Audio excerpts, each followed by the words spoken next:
Time flies, nothing's off the table since my last regeneration. I'm a bit unstable. Bombast, I need to prove my mettle, so I'm dragging Peri off to someplace dreadful. It's Jaconda, or Telos, or Shoreditch, or this place. Hello and welcome to the quick guide to Big Finish Classic Who, Peri, Part 4. Nearly finished. There are so many Peri releases. Anyway, in case you missed the earlier videos, I'm going by companions, because for most classic Doctors, Big Finish didn't have series, and the stories tended to jump around each Doctor's timeline, and as far as I can tell, there's no official, authoritative, agreed-upon timeline for adventures. So I've separated them out by companion. Hopefully it'll make things easier for everyone, and make it harder for me to miss any stories. Apart from the main range and the later box sets, Peri also turned up a bunch in the Lost Stories, a series of adaptations of stories that were rejected for Classic Who and TV. Some came tantalizingly close to being filmed, but others were dropped at the scripting stage, or even earlier. The first set of Lost Stories starred Six and Peri because they were heavily based around the Lost Series 23, the series that was being planned when the show went on hiatus, which were then dropped in favour of the trial of a Time Lord. Realistically, it was either going to be that or Series 27, because both were part finished when they were cancelled. My guess is they chose the Lost Series 23 because it had more stories, and they were further along than Series 27. Anyway, Peri and Six are the most common Lost Stories team, with a colossal 12 stories out of 38 releases. So they're in almost a full third of them. So you're getting 6 in this video and 6 in the next one, which will be the final part of the Six and Peri Odyssey. Again, it's like poetry, so if they rhyme. Now, with the original Series 23, they had some complete scripts to work from, and all but one are in the initial set of Lost Stories. The odd one out is Wally Davies' The Ultimate Evil, which is adapted later. Over the years, they've managed to adapt all of the chosen Lost Series 23 stories except 2. Michael Callan's The Children of January, apparently about bee-like proto-humans from another reality, and Robert Holmes' Yellow Fever and How to Cure It. Apparently it was about Six taking on the Autons in Singapore. I'm not sure why it's not been adapted. They probably at least have a synopsis. But my guess is they don't want to try and do justice to Robert Holmes, arguably Who's best of a writer. On the other hand, they might not want to make a story called Yellow Fever and How to Cure It by Robert Holmes, who also wrote The Talons of Weng Chiang. I understand we all look the same. Anyway, they've also given Six and Peri some rejected Series 22 stories, and even adapted stories from other Doctors for them, but I'll talk about them as they come up. Anyway, the first story is The Nightmare Fair, and it's meant to pick up right after Series 22. Its final story, Revelation of the Daleks, ends up like this. Can't we go somewhere fun? All right. I'll take you to... But he was meant to say Blackpool, the British holiday town, kind of like England's Atlantic City, where the Nightmare Fair takes place. But because of the hiatus, it was left open-ended.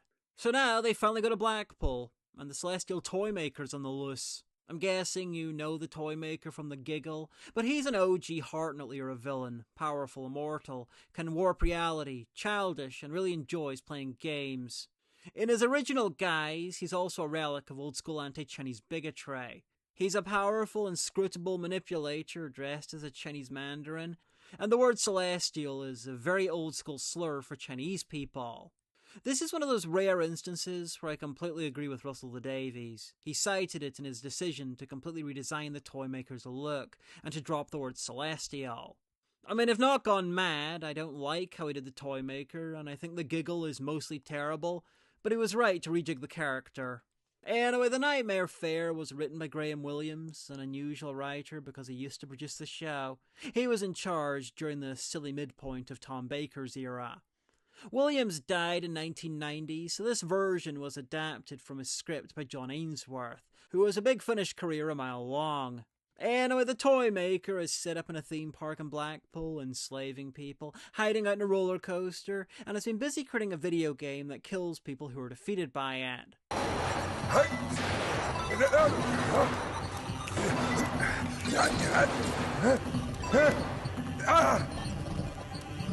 Oh dear, Yatsumoto. You out of ammunition. Oh, that's it. I am sorry, my lord. I did my best. The game is over. But I've lost. Lost? Yes. But the game is not quite over. No. Lord! Stop me, the Lord! I beg you! No! No, help me, Lord! Keep it away from me!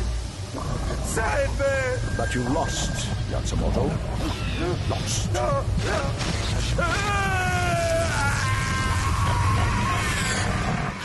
What a marvelous toy.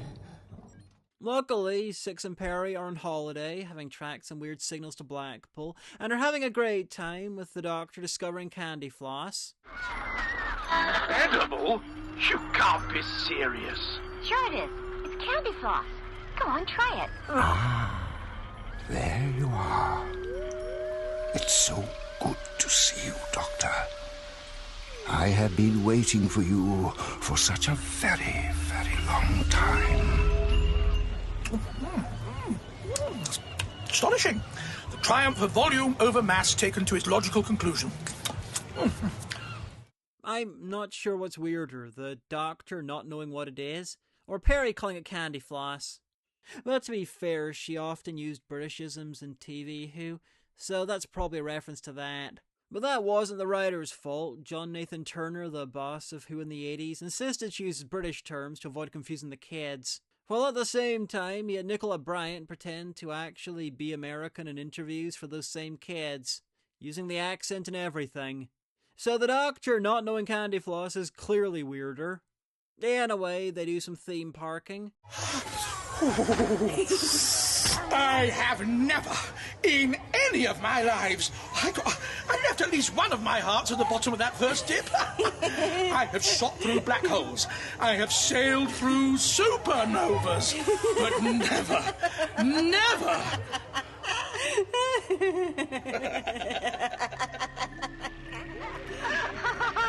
I really enjoyed it. Enjoyed it? It was magnificent! Oh, shall we go round again? As well as your second favourite pastime, arguing. Where else can I go in the universe to have a bit of innocent fun, I ask you? Well, as always. Too dull. Atlantic City? Totally uninspired. Disneyland? In 100 years or so. Give it time to settle. This is the place for a holiday. And their all-time favourite thing, getting captured and foiling the bad guy. It's not a very complicated plot. There's a bunch of good stuff here. I love Six and Peri on holiday. David Bailey, who replaced Michael Gough, is fantastic as a toy maker. At one time, it's true, I held a passing interest in your peregrinations through time and space. But the idea that I should squat on this amusing but depressingly backward planet, waiting for you to drop in, is egocentric in the extreme. How often do I have to win before you give up? Oh, lots. No more games. I refuse. One more, Doctor. We'll call that the decider, shall we? A decider implies the scores are even. They're not. I'm ahead. Let's just call it the last, shall we? So you accept the challenge, then? The ultimate game. You will play. Good. You might have seen Bailey in Pirates of the Caribbean as the tongueless pirate with a parrot, or in classic Who as Terran Capel in The Robots of Death. Enter the control deck and destroy the humans immediately. There's also a bit that is so subtle I'm not even sure it was deliberate. When the Doctor is imprisoned by the toy maker, he starts hitting the wall in order to communicate with another prisoner, and he does this little drum beat. Right, let's have another go.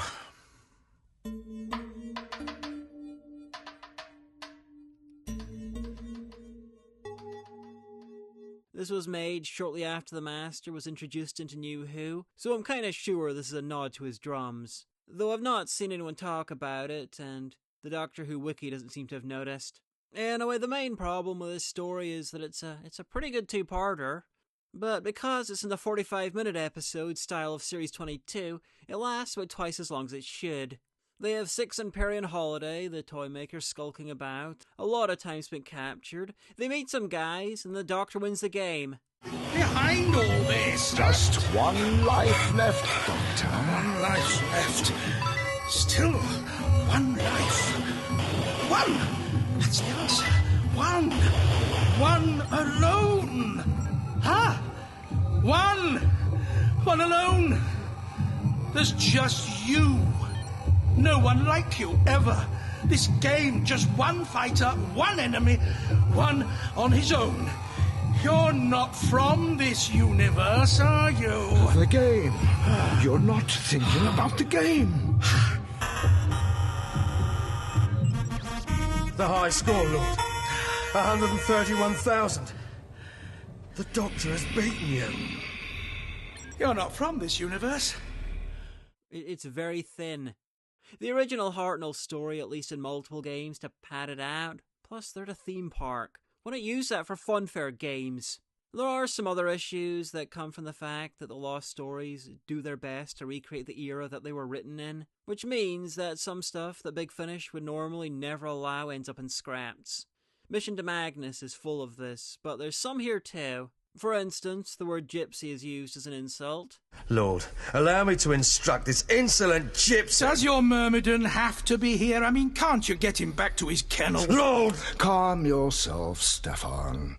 And there's a scene where the Doctor and the Toymaker talk about the Opium War, and the Doctor kind of reinforces the Toymaker's Chinese connection, and seems to think the UK were the good guys in that war. During one of your meddlings, I take it? Not mine. As I recall, the British fleet was busy shelling the city at the time. They were the ones doing the meddling. The Opium Wars? Yes. Right up your street, all that, wasn't it? I wasn't there. No. Or I'm sure we would have met.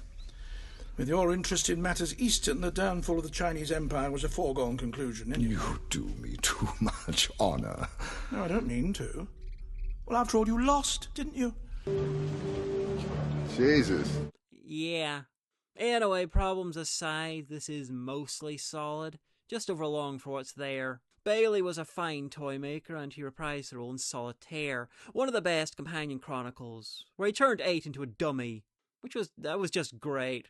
I kind of wish the Master was in this, actually. Just imagine it. Look at you. Just turn around and walk away. You're a bloody puppet. You're a wee little puppet, man. Ow! Hey, that's enough. Oh, when I was listening out for this, when I re-listened to it for this video, and I'm kind of sure you can squint and put this toy maker after Neil Patrick Harris if you want to fix the continuity issues with the giggle thinking they only met once.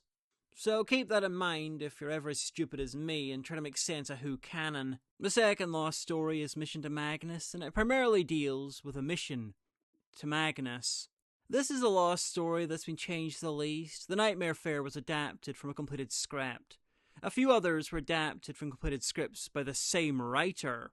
But what makes Philip Martin's Mission to Magnus unique is that it was adapted from a completed script by the same writer, and they changed almost nothing. From the sounds to the performances to the dialogue and, regretfully, the quality, this is the closest thing you'll get to actual mid-80s TV Who and Big Finish. And it is ass. Just like most mid-80s TV Who. It's the planet Magnus, a world run by misandrist women, because the atmosphere is toxic to men. They do have some men deep underground for breeding purposes, though. And of course, because it's a Philip Martin 6th Doctor script, Syl is hanging around being Syl. Syl, as ever, is played by the legendary Nabil Shaban, who died recently. Such a loss. He really should have turned up in New Who, although I'm pretty sure they would have ruined him. Anyway, Magnus has a twin planet called Salva, which is dominated by men. Well, they say it's egalitarian, but it's the 1980s idea of egalitarian, so it's pretty misogynist. And the people of Magnus live in fear of an invasion, because the scientists of Salva have come up with an immunity to their toxic atmosphere. There's also a very misogynistic Time Lord called Anzor hanging around, and even some ice warriors who want the planet Magnus for themselves. In short, this is kind of stuffed full of pointless crap.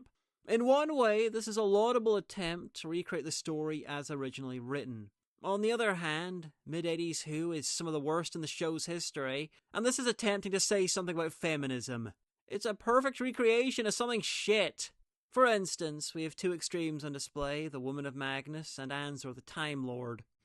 Magnus is a strange world, dangerous and deadly, especially for the male of the human species.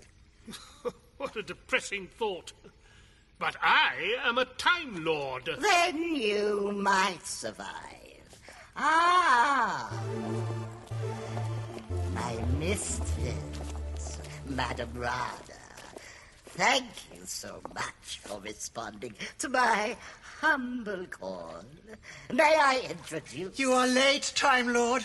I am here now. You address me as Rana Zandusia. I am the elected leader of the Seven Sisterhoods of Magnus. You will treat me with due deference, or your stay will be a short one. Are there men with whom I can deal? You must help us. We have a paradise. A new earth, peace, order, beauty. I will not let it be trampled by masculine barbarity. Well, is that bound to happen? Show me a world dominated by males, and I will show you blood, fire, and war. If we have to go to war against invasion from Salvak, I assure you we will. That is your business, not mine. Doesn't your council allow time adjustment in cases of extreme injustice? Very rarely. For all I know, the men of Salvak might have an equally good case. Why shouldn't they be allowed to assert their natural rights? And what rights are they? Ruling. Putting women in their proper place. Anza, open your TARDIS. Never. Doctor? It's not possible.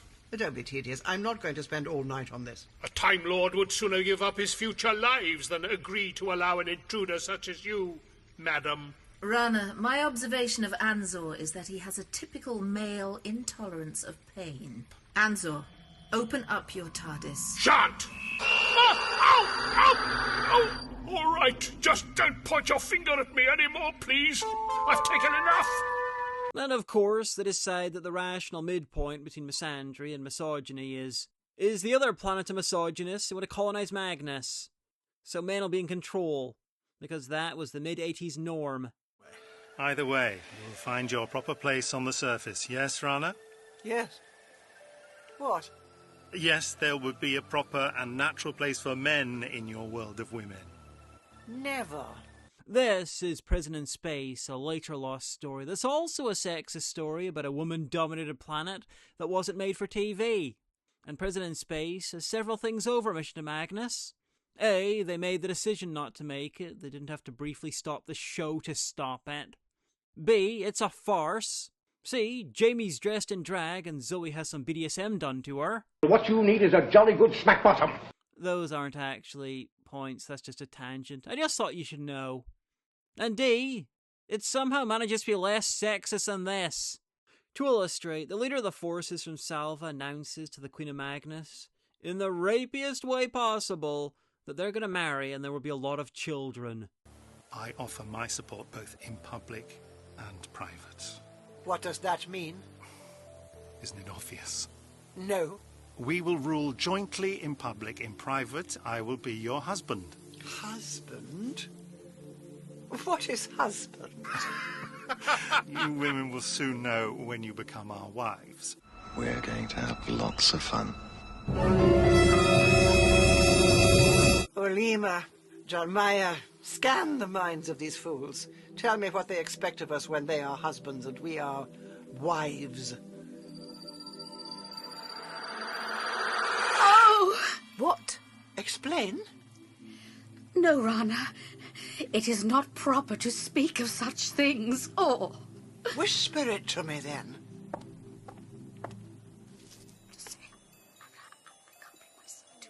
What? No. Never! This is fucking god-awful. On top of all that, children are important characters now. That'd usually be a minor annoyance at worst, but in this they cast actual children for some reason. Actual children giving some of the worst performances in Big Finish history. Peri? Yes? Why do you risk your freedom for my sake? I am now on their sleep list. What crime have you committed? What they term rebellious regression. Speaking out, asking questions. Well, what's wrong with that? Where do you come from, Peri? That's a good question. Would you believe another time, another world, where women are not quite the equals of men yet? Peri, you must abandon me. So I forced you to help me. You're one of their kind. They'll forgive you. But to be fair, that was also in line with mid-80s TV Who. We've made that possible. Our genius has been abused. Anyway, going back to Anzor, he bullied the doctor at the academy, and maybe I'm alone here, but I can't see any doctor, let alone six, the paladin doctor, reacting like this to his childhood bully. Do identify yourselves. Your TARDIS seems familiar, but names were never my strongest suit. Doctor, what are you doing? Get up off your knees. Don't cower. Don't let him catch sight of me. Stop it, Doctor. Doctor? Did I hear doctor?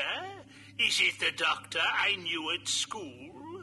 Is it he that I have drawn to me? I'm not here. I'm somewhere, anywhere, but not here.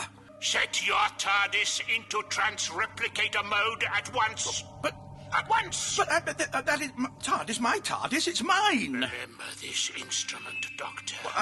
What is it? Well? Your galvanizer stick. One touch of this, Doctor, and you will suffer for days.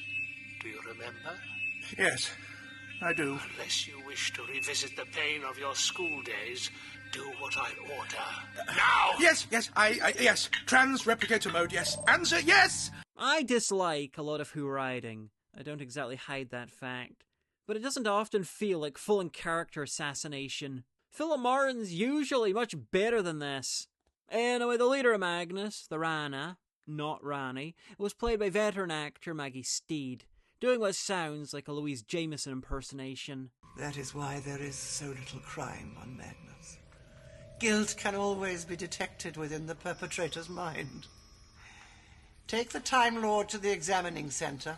Oh, I hope you never have cause to visit my memory banks.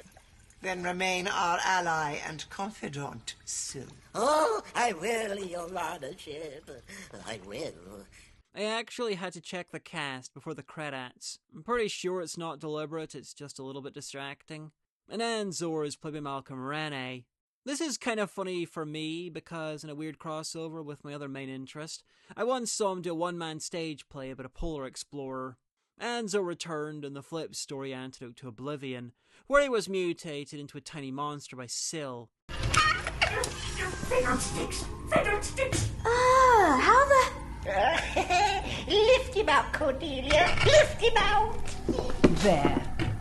That is Anzor? That pink potato with his eyes on sticks. That's just rank. How did this happen? A malfunction of the chromosomes whilst he was inside the isolation chamber. It is unlikely to occur again. So that's nice. Couldn't have happened to anyone more deserving. Anyway, this is the nadir of the Lost Stories, or at least it would be if the Ultimate Evil wasn't produced. But you'll have to wait till next time to hear about that. Next is Leviathan, which was a last-minute addition to the initial set. Paul Finch, son of the original writer Brian Finch, read about the series' production in Doctor Who magazine and got in contact fast enough that it was added to the slate. Paul Finch adapted it himself, and they somehow found the cash for a whole extra release. It was probably only possible because Leviathan was the closest a Lost Story got to production as a TV story. It was meant to be in Series 22, not Series 23, and got unceremoniously dropped on the verge of rehearsals, probably for budgetary reasons. I have no idea how they even try to afford all the stuff in this. Anyway, the TARDIS arrives in medieval Europe, but things aren't as they should be. There doesn't seem to be anything beyond the local area, and people are being culled by someone called Herne the Hunter, a mythical figure from Germanic folklore and horseback. They've picked up his trail. That particular huntsman couldn't fail to find anyone's trail. You know who he is? What it is would be more appropriate. Unless my eyes deceived me, that was Herne. Herne? Yeah, the master of the Wild Hunt, you must have heard of him. Demonic figure from Dark Age myth. He pursued lost souls through the night and usually caught them. We have to do something. There's not a lot we can do at the moment, Peri. Whatever's happening out there, The TARDIS comes first. Well, there isn't much in the databanks about Hearn. It says he was just folklore. Oh, wait. Until he was reinvented in the 22nd century. At which time he reappeared as a 7-foot-tall biomechanoid. A monstrous hybrid constructed from real human and animal bones, fitted with advanced circuitry and synthetic muscle tissue. Given chainmail, a cloak, and a horned helmet, he resembled every inch the original monster of Earth mythology. Outside the village, near the border of the land, there are a handful of rebels who hope to stop the evil Baron that Hearn works for.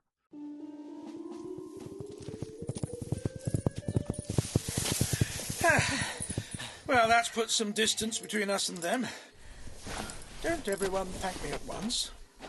Oh, please tell me that's not what I think it I'm is. afraid it is. Where to now, Girth? If it wasn't for the pariah, I'd say the tunnels. The pariah? The local Robin Hood wannabe and his two-bit merry men. A youngish crowd, forest garb. Sounds about right. I don't think you need worry about them anymore. What? I'll tell you later. Girth, lead us to these tunnels. Yeah, come on. Even though the Baron's forces are armed with laser crossbows, they can blow holes in walls. Peri, you believe this to be an ordinary crossbow? Sure. That wall is solid rock, right? I guess.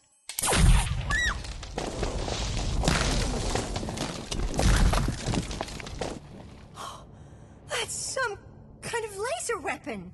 And on the very edge of the land, there's a doorway to a Leviathan. A giant spaceship and some salvagers are in search of a payday. Intruders? You sure? Never seen them before, sir. Poncy-looking bloke and a bird. Skipper. Sultan? Are we still picking up these intruders on the monitors? They're back in the hold, sir. I'm searching now. Hold up. Found them again. Patch them through. But why are we going to the castle? Because that's clearly the centre of everything. Government agents, maybe. Okay, first up, it is very easy to see what sort of stuff in the script blew up the budget. Even Nicola Bryant mentions that this probably would have cost an entire series to produce. You'd have a lot of this painted backdrop, sort of special effects trying to slot in castles, but you need horse riding, and you need to create the look of a sort of a skull with antlers that is astride a horse, that is, you know, to create that in your mind is quite easy. Because the descriptions are there, but to actually film this, I think would have needed a season's budget for one story. Even the usual medieval stuff like the castle can't just be regular location work, because everything is strangely thin and artificial. There are other things too. The pariah blew a hole in the castle wall. I saw it myself. That wall is about 2 feet thick. So? Well, Peri, a real medieval castle's wall would be 20 feet thick. Well, the castle moat is only a couple of feet deep. You can wade across it. So it's all for show? When we first arrived here, I analysed the castle. It's pretty rudimentary. Basically a keep with a curtain wall. I saw the Baron's men in their mail coats and conical helms. I heard the names of the local people, Girth, Osbert, Maud. I thought late 11th century, early 12th. Except everything's a bit chocolate box. It's not grimy enough. The food's too good. Here we are.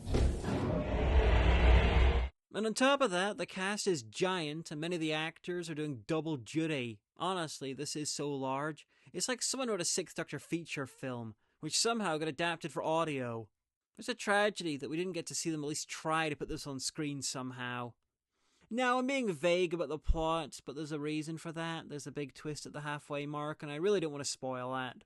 It's not that shocking, but it's the sort of twist that makes a good story even better. And this is a good story. What's really nice is that they've gone to the effort to put little references to earlier lost stories into the script, and not just this one, it's a usual thing for Six and Peri's releases, meaning we can view these as a single coherent series, which is unusual for Six's releases before his box sets. Now, it's not a series in New Who terms, building up to a usually nonsensical finale. It's just that these stories follow each other, and there's actual continuity between them. It's light, but it's there. Anyway, this is one of my favourite Lost stories. I'm really sad we couldn't have seen it in Series 22. I am sure it will be visually underwhelming compared to your imagination when listening to it, but at the same time, the visuals aren't as important as the writing, and this script is a cut above most of that series. The Hollows of Time by Christopher Bidmead is next. This is another story that was adapted for audio by the original writer. Bidmead was the script editor in Series 18, Tom Baker's Last. Script editor was the head writer in Classic Who. That job and producer were later united to create the showrunner job in New Who. Bidmead also wrote Logopolis, which killed 4, Castrovalva, which introduced 5, and Frontios, which is kind of a prequel to this. The producer's a Big Finish, knew Bidmead, and he was one of the first people signed up to work on the Lost Stories. He got his original script down from the attic and apparently began working almost immediately. Now this is an intensely visual story. Bidmead had wanted to really push the barriers about what was possible in Classic Who on TV, which is laudable, but it's also kind of horrifying to imagine. At best, it would have come out like Warrior's Gate, kinda like a pantomime meets a music video. At worst, it'd be like The Web Planet, an effort to do something bold that fails spectacularly. And because the Lost Stories were so invested in not changing stuff, that strong visual element remains in the audio, which can make it a little clunky to listen to, and or hard to follow. For instance, check this scene out. The Doctor's in a car, but he's also in the TARDIS. He's on Earth, but also in space, and being menaced by a woman who's also a man. Well, the viewer screen, it's working again. Oh, I don't understand this at all. We're travelling along a road. Headlights? Night? The TARDIS isn't a sports car, or a car of any kind. Not even a Citroën Traction Avant. This is the Citroën. Yes, Doctor. Please sit back quietly while I drive us to our destination. Where are you taking us? We're on a motorway. But I'm still in the TARDIS, under a dark, rainy sky. Well, this is insanity.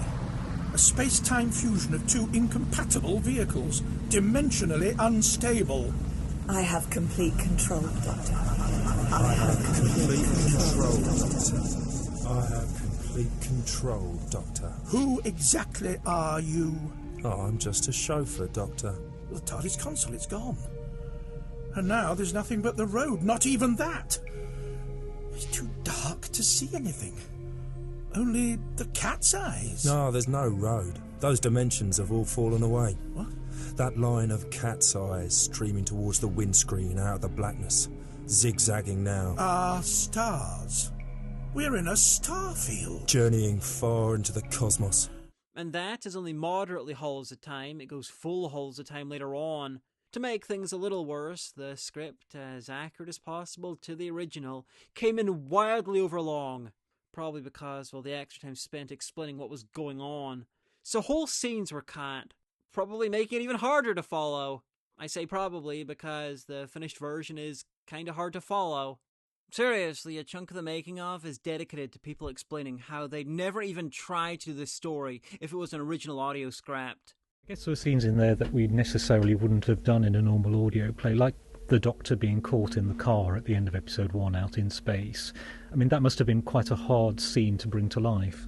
Yes, apart from the fact we haven't recorded it yet. But no, that is a difficult one, and even before coming into studio, it's not something I would have wanted in a script, and had it been a script specifically written for audio originally, I would have strongly suggested it not be included and something else done instead. However, that is presumably what would have happened on television, so I suppose I felt a little sort of duty bound to try and make it work as best as possible. But I can't say I'm even totally happy with it at the end of the day. We've done the best we can in that situation. It's not that it's bad, it's just completely antithetical to being audio. And it's not bad. I'd say it's kind of neutral, slightly more good than bad. But remember, this was originally a Series 23 script. Series 22 is mostly terrible. If they'd produced this, shit effects and all, it'd be a step up from the previous series. Kind of like the Nightmare Fair in that regard. Anyway, this is set in the small town of Hollowdean. Six and Peri have arrived to meet up with the Doctor's old friend, the Reverend Foxy, and to see what's going on with weird alien stuff in the area. This involves a cult being led by Mr. Stream, and go to Heen if you want to avoid a spoiler. Okay, hopefully they're gone. Though it's not really a spoiler because it never comes up in the story itself. Stream is the master. Master, Stream, it's an anagram. In the original story, Stream would have been revealed to be the Tremus Master. But they couldn't do that in audio because Ainley died 4 years before they made this. Plus, apparently, they were having a little bit of a rights issue with the character at the time, so they couldn't even ask Jeffrey Beavers to play him. So they kept in the stuff with Stream mocking the Doctor as an old enemy, and considered asking Terry Malloy or Michael Jaston to do it, to play with the audience, as though Davros or the Valeyard would move to a small town in England and start a cult. But in the end, they cast David Garfield, and he's doing a bit of an Ainley-ish performance. So, Doctor, you're outside the circle now. But these last puny attempts to thwart my plans have, as you see, failed utterly. Keep him talking, Doctor. I'm sure the Gravis will be here any minute. Yes, indeed, Professor. I admit you've been very clever. Merely clever? Oh, witty! And ingenious, too. So you can pretend it's the Ainley Master in disguise if you want. Okay, welcome back. One of the changes made for the audio version is that there's now a framing device where Six and Peri are telling each other the story of what happened. The car. I had a vintage car of my own in another life. Sweet old unreliable thing. A bit like the TARDIS. But what on earth was it called? Can't have been as unreliable as that Citron. Shooting you out into nothingness and then falling to pieces, leaving you hanging from the door handle. With the door hinge giving way. I was grateful for gravity then. But I thought there wasn't any gravity out there. Well, the car itself, Peri. We were the only objects for billions of light years around, so we had a slight inherent attraction for one another. I managed eventually to climb back in. No. You see, Six is having memory issues as a result of the adventure. This lets him talk about some of the more visual stuff instead of trying to have it come up in dialogue organically. It also gives him an out for Stream because it's possible that Six is misremembering him. This story is a bit of a folk cosmic horror, quietly sinister, that amps up until it goes completely nuts. Like, they end up inside the time rotor at one point. And you can see through it. What? Lights and stuff. Look, if you brush it aside... It's like a kind of window. Like looking through a curved lens. There's a big room out there.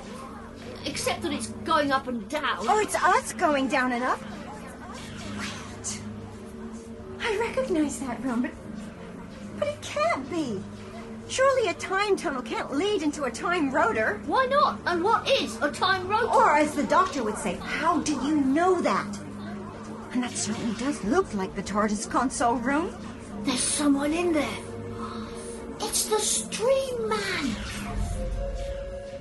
So it's mostly a good nuts, just occasionally a little hard to follow in audio. This brought back the Tractators, those space woodlice things from Frontius. Not exactly an A-list Who alien, but they were Bidmead's baby. And the whole thing is mostly solid, it just has some big issues. Like, this issue is personal to me, but Susan Sheridan, the OG Trillian in Hitchhiker's Guide to the Galaxy, turns up dual rolling as an elderly housekeeper and a little boy, and she is really good at that.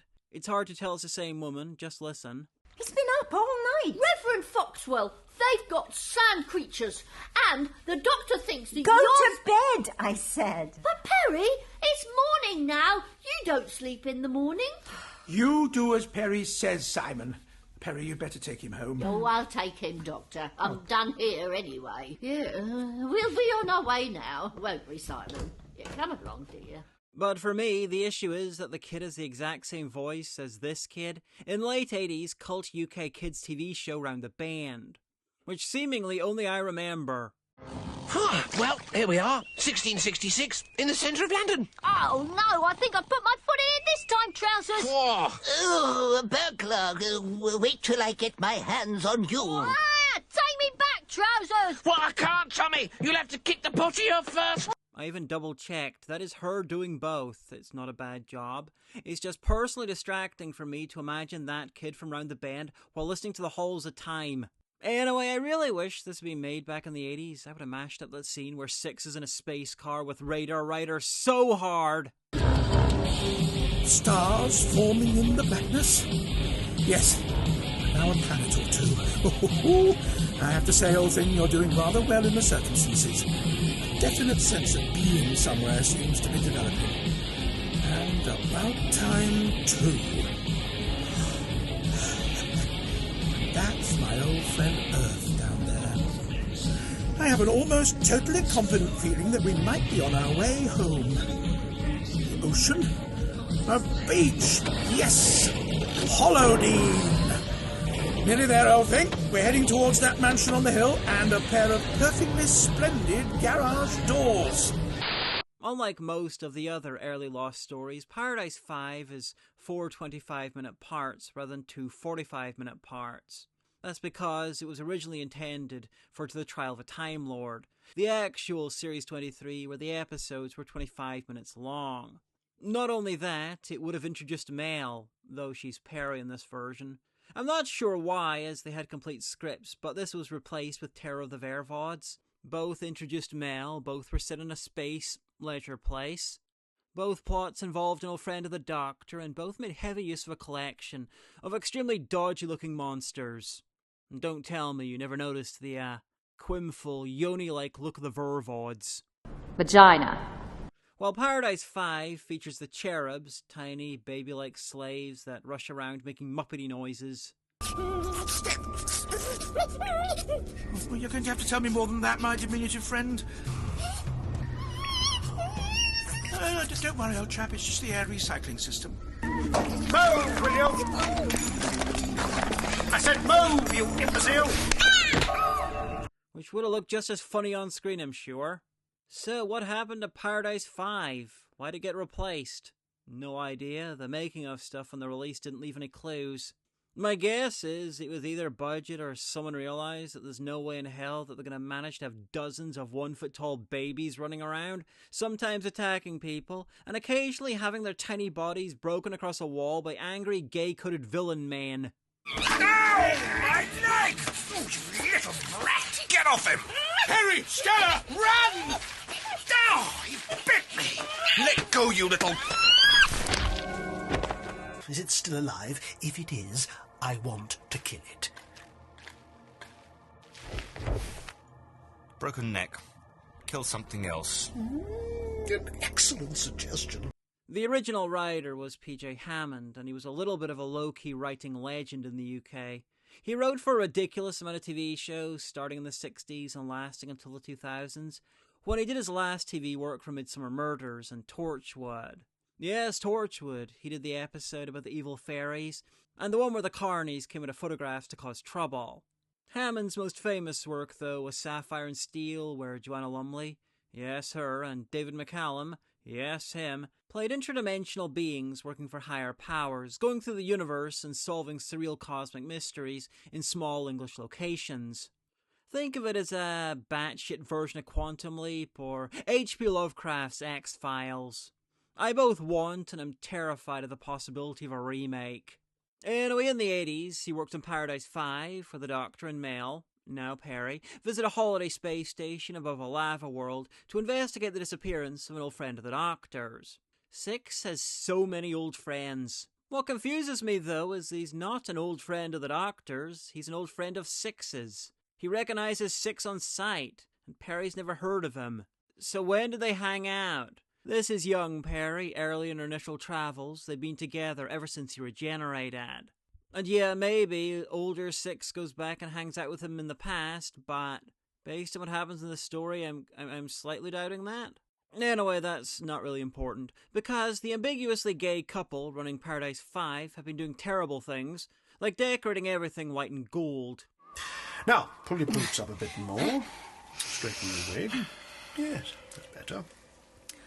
These uniforms have to be so white. They'll show up any dirt. Oh, everything in paradise is white, my dear. White or gold. White marble, white silk, white porcelain, gold brocade, gold trimmings, gold bath taps and shower fittings. White suit, gold cufflinks. Ah, you noticed. Yes, the branding reaches all the way to the very top. And don't worry about getting your uniform dirty. There is no dirt. in paradise. The crimes against style are only barely outdone by their main scheme, though. Rip the minds from their holidaymakers and enslave them to fight a higher dimensional war on behalf of a race of alien angels against some probably also pretty bad alien demons.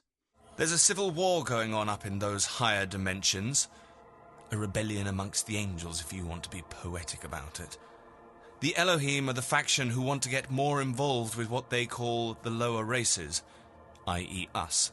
Whereas their leadership want to let us get on with our lives while they devote themselves to more abstract pursuits. So why not just let them get on with it? Because, like all good generals, they don't do the fighting themselves. They need foot soldiers. As you do. Now, of course, the process for turning people into fourth-dimensional slave cannon fodder leaves parts of the victim's body and mind behind, in the form of the cherub-looking things, so naturally the owners of Paradise 5 enslaved them too. Gentlemen, to evil. This is delightfully batshit, with all the religious imagery seemingly there for the hell of it. I remember when Voyage of the Damned came out, there was a lot of controversy over the, evil robot angels. I can just imagine the kind of apoplectic fits that people would have had over this if it was on TV. And the inclusion of the clearly gay couple might sound out of place for a series that specialises in recreating 80s Who, but two things. One, this is slightly more heavily rewritten than most, though I suspect they were also there in the original version. And two, classic Who love to slip gay coding into the stories, most obviously with, Jamie and 2 or the Happiness Patrol from Series 25, but that's far from just it. There is a reason that during the Wilderness years, the biggest group of Who fans in the UK were gay men. The USA had friends of Dorothy. The UK really should have had friends of the Doctor.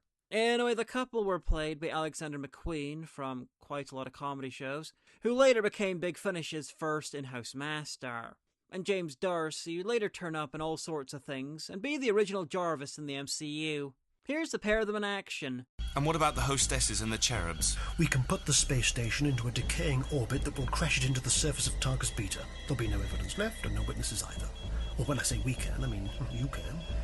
You can do that, can't you? Yes, I can. But what about them? Well, we've pretty much fulfilled our side of the bargain now. They have everything they need. Just as long as they pay us what they promised, we can retire and make a new life for ourselves. Together? Oh, of course, dear heart. I could never leave you behind. I mentioned earlier that the script was more heavily rewritten than usual, and why is kind of interesting.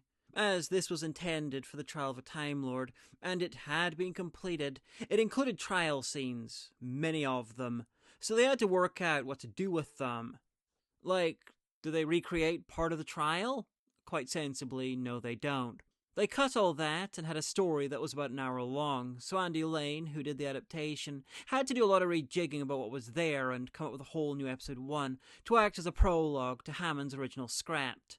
Oh, another fun element here is the low-key piss-taking of how Peri was treated in the show. She's dressed up in a garish, sexualizing costume and forced to go swimming for the delight of the audience. For those of you who wish to see the space aquarium, populated with fish from 1,000 worlds, please assemble in the Arcadian Cafe in an hour, where your sea nymph guide will be the lovely Peri here. Oh, joy. Don't worry, the narration's on a loop. All you have to do is swim around with the wriggly things and smile through your snorkel. If only Mum could see me now. Didn't I see you swimming in the space aquarium earlier? Yeah, that was me. Oh, it was a very impressive show. Thanks. Oh, especially the bit where that angel shark came up and pretended to try and bite your arm. Entirely unrehearsed as well. Oh, you look good in a bikini. So I've been told. When some of Peri's earliest scenes were in a bikini swimming for the delight of the audience. Of course, the joke is this is audio, so the actual audience can't see it this time. Anyway, I'm sad he never actually wrote an episode of Doctor Who, but if you see PJ Hammond's name connected to something, you're usually in for an imaginative time, so this is highly recommended. And do check out Sapphire and Steel. Next is Point of Entry, and it's from a story by Barbara Clegg, the first woman to write for Who on TV. Unlike many lost stories, Point of Entry never got far enough along as being scripted for TV. It was one of a number of story synopses submitted by Barbara Clegg after she wrote the Davison story Enlightenment. Big Finish checked them out and chose Point of Entry for adaptation, though later they also adapted another, The Elite. It's really sad that Clegg only got one story made on TV. All three of her stories were bangers. Point of Entry is easily the most Hinchcliffe and Holmes type story that the show had done since the early Tom Baker era. Hinchcliffe and Holmes were notable for the show's turn to the gothic, for basically being Doctor Who does Hammer horror, and it does it in spades. It is grim, grisly, and so dark that if this had been made for TV, it'd easily be one of the darkest stories ever produced. We have torture, mutilation, murder, assorted devilry, human sacrifice, and the main human, in quotation marks, villain is a necromancer who's basically a fleshy, rotting skeleton. It's the Elizabethan age, and Six and Peri meet Christopher Marlowe, a playwright/spy, and contemporary of William Shakespeare. If Shakespeare was the Beatles, then Marlowe was the Rolling Stones, edgier and more dangerous. Marlowe's been having severe trouble writing as Dr. Faustus and was approached by a cadaverous Spaniard, who just gets more cadaverous every time he dies.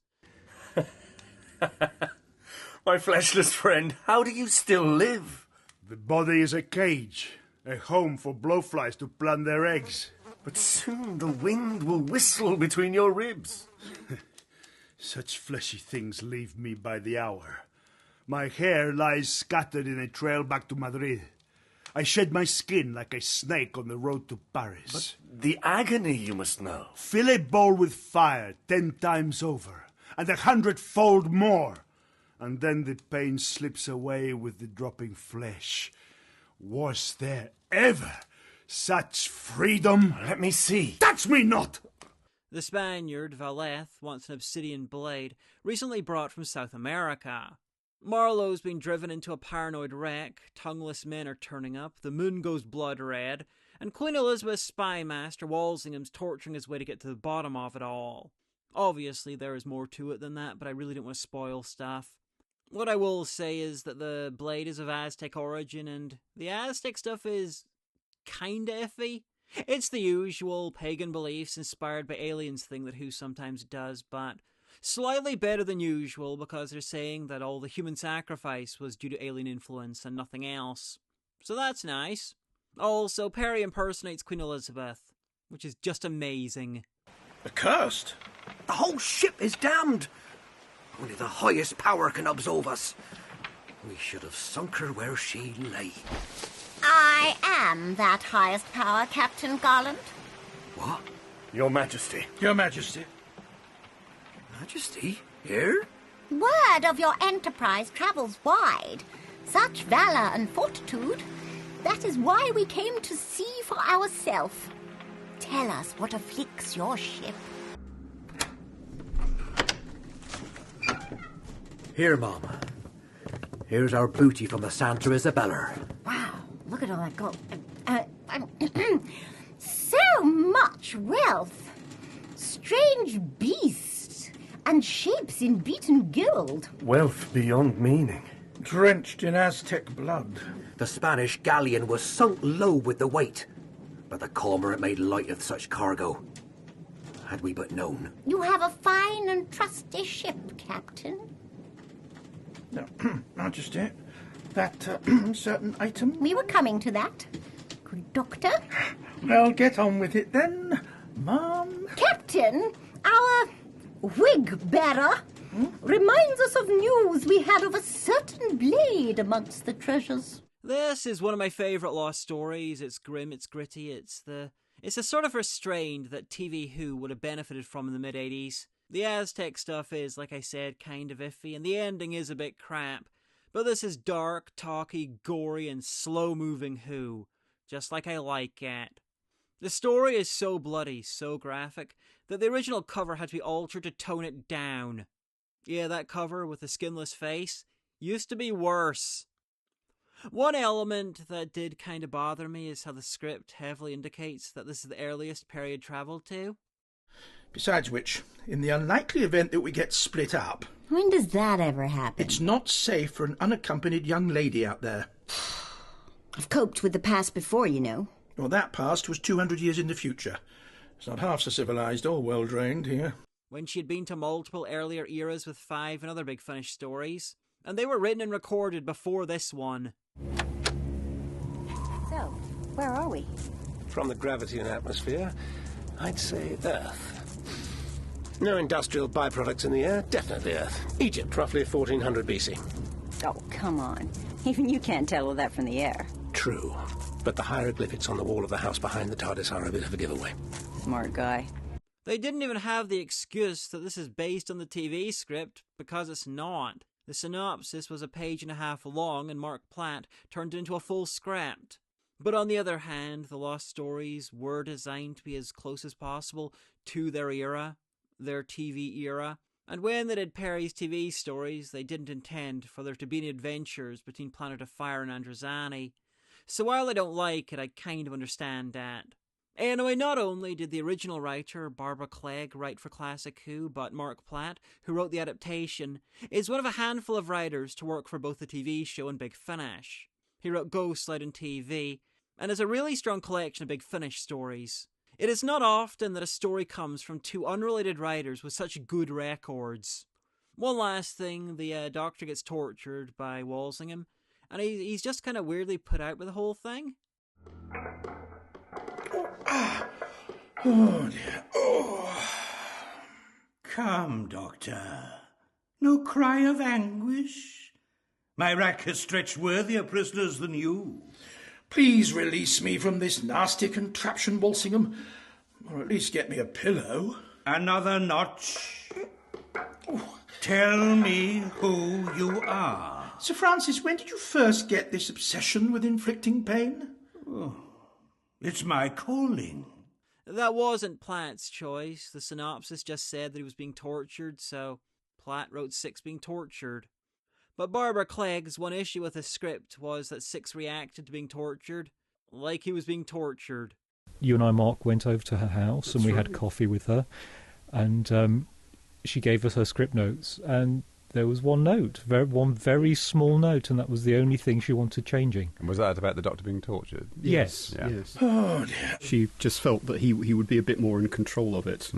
So, in fact, so I then changed it the way she'd suggested, which worked quite well, and then Colin wasn't quite so sure, so we sort of struck a happy medium, didn't we? I think that worked really well. Although he was reacting to it, it was like sort of not as extreme reaction, which I think it was nice, and became very, very his Doctor, I thought. Yes.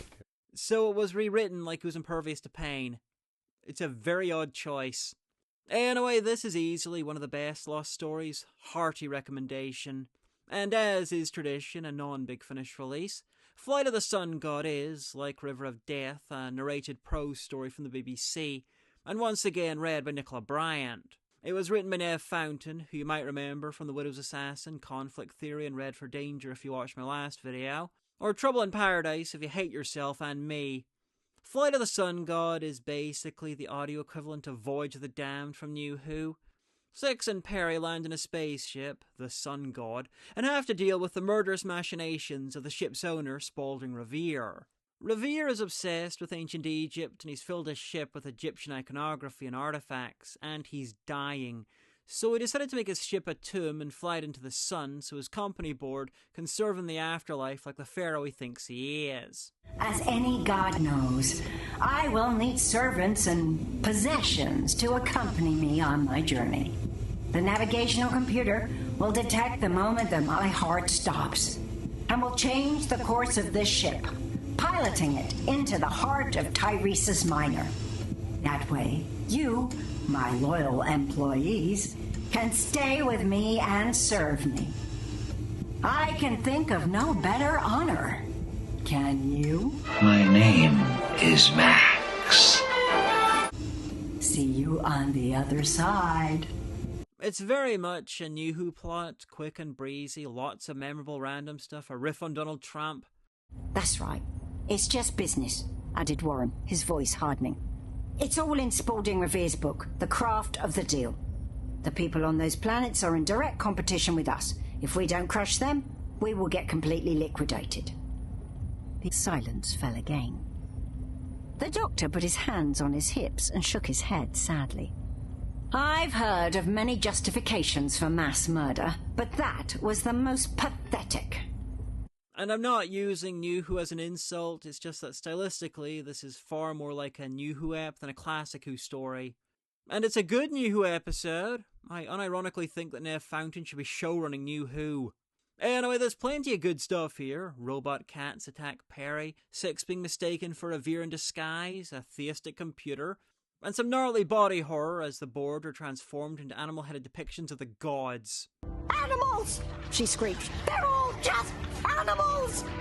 She screeched again, but this time it was without any words, and it grew higher and shriller. Then Lorraine's head erupted. Her nose surged out of her face and became curved and hard. Her feathery hair was suddenly composed of real feathers, and her screeching became that of a bird, because her head was the head of a bird. A huge, yellow-eyed bird of prey in an expensive pantsuit. Fletnix turned and saw that the others were changing too. Duncan was sprouting long black hair, his eyebrows thickening, ears spreading and stretching up towards the ceiling. He was becoming a dog from the neck up. He started to bark at the air, snarling and yelping. Fletnix was almost afraid to turn around to Warren, but she screwed up her courage and whirled to face him. Warren's head was now encased in thick green skin. His mouth was a snout, filled with thick, jagged teeth. He was a crocodile. Incredible, breathed the doctor. Their DNA has been partially rewritten. They're turning into living Egyptian hieroglyphs. The main issue is that it's kind of overbalanced. It's very slow at the start, but towards the end it really speeds up. I realize stories are meant to do that, but this really, really speeds up. It's like Fountain thought he was writing for a longer story during most of the script. In summary, this isn't A-list Nev Fountain, but it's kinda close, and it's a good example of what he's like when he's scripting something a little more modern than his work on the main range. Anyway, when it comes to Lost Stories, I think the best of the set is Point of Entry, but it's not hugely far ahead of some of the others. As a range, the Lost Stories aren't generally known for their overwhelming quality. They're about giving us a glimpse into what if, about recreating the show at a particular point in time. It's just nice that most of these were better than what we got on TV. As for worst, that's Mission to Magnus. It would have slotted in perfectly with Six's TV adventures, for better and much, much, much worse. And as for where to get these cheaply, either a sale and Big Finish for a digital copy, or if you're lucky, a good price second hand for a physical release. Anyway, if you enjoyed this, please give me a like, a subscribe, hit some sort of bell, and tell me how much you agree with me. Or tell me what I'm doing wrong. YouTube likes it when you feed the algorithm beast. And if you'd like to help me afford more Big Finish to keep doing this sort of thing, they are so expensive, please consider dropping a super thanks or signing up on the Patreon. There's even rewards to be had. If you've only got a few coppers, I do have a Ko-fi, and if you want a badass shirt, check out the Redbubble. Or just keep watching and being fantastic. One world's very like another. Even Earth's got mysteries to uncover. It's a mob, it's a riot, they're causing a commotion. Gotta help George Stevenson do the locomotion. What do you mean? You meet one amoral renegade time lady. That's me, am I okay? Gonna end up in an underground souffle. This pains me to say aloud, but I'm dripping sweat from my noble brow. Stop this. She is being manipulated by this fiend. Fiend, madam? What has she been trying to do to me? Me, the poor old lovable doctor who only wishes to enjoy what should be a very pleasant world? Doctor, is that what you are called? I am. Hello. Who are you? What a lot of beautiful women. Are we in a beauty contest? That was so terrible, I think you gave me cancer.